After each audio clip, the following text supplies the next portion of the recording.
At the ESMO meeting, we also presented updated data from the second interim analysis of the ALTA-1L trial. And you'll remember that this was a randomized phase 3 trial of Brigatinib versus Crizotinib in patients with locally advanced or metastatic ALK-positive non-small cell lung cancer. Here, unlike the CROWN and ALEX studies, patients could have had chemotherapy as their first treatment as long as they hadn't progressed, really to keep the disease under control while screening and enrolling into the studies. And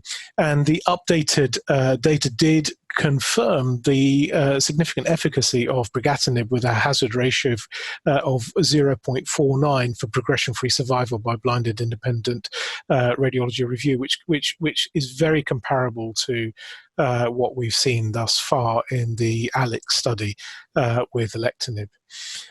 Here at the ESMO meeting, we presented updated intracranial efficacy data, and looking at the progression-free survival in patients with CNS disease, we see a blinded independent review PFS of hazard ratio of 0.25, really demonstrating the marked efficacy of Brigatinib in patients with baseline CNS metastases, which account for about 25% of the study population.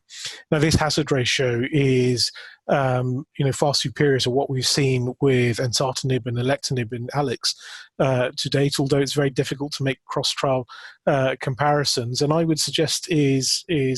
relatively similar to what we also heard at the ESMO meeting for Lorlatinib, with a hazard ratio of 0.2 for patients with CNS metastases.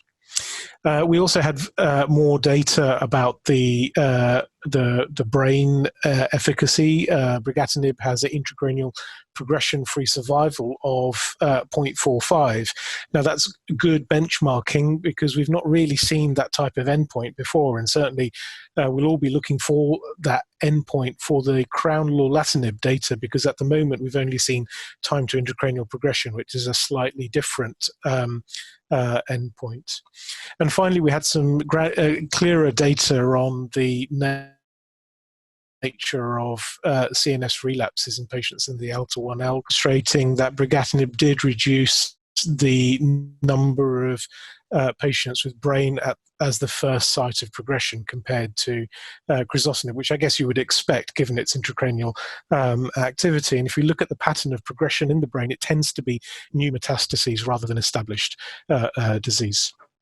Also at the meeting, we presented updated quality of life data from the ALTA-1L trial, and clearly we see that there is an improvement in quality of life in many domains, but particularly in global health score, which is improved compared to Crizotinib. So I think taking account both the improvement in quality of life, the intracranial efficacy data, the established safety data associated with an improvement in quality of life, and the overall efficacy data, Brigatinib is clearly a frontline treatment option for our first-line ALK-positive patients.